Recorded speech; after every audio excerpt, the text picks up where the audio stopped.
Towson, this is Jeremy Bowerwolf, your Arts and Life editor, here on the set of Rent, the long-anticipated musical which opens this Friday, the 22nd. The show's different. It's a lot grittier. It's a lot darker, and it's a real period piece.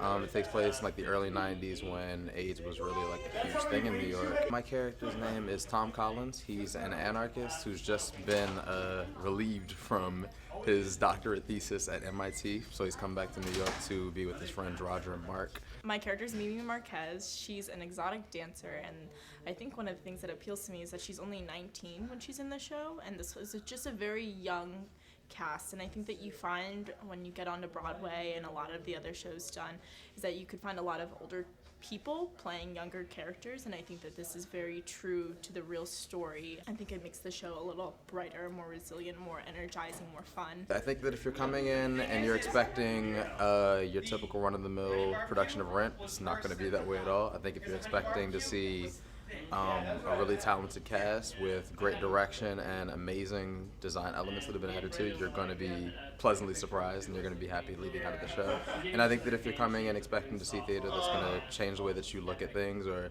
that's actually going to have like some kind of an impact on you, then it's going to do what it's going to do. We're not doing it for the shock factor, but it's like, this is reality. This is how these people were living, and this is how it is for a lot of people.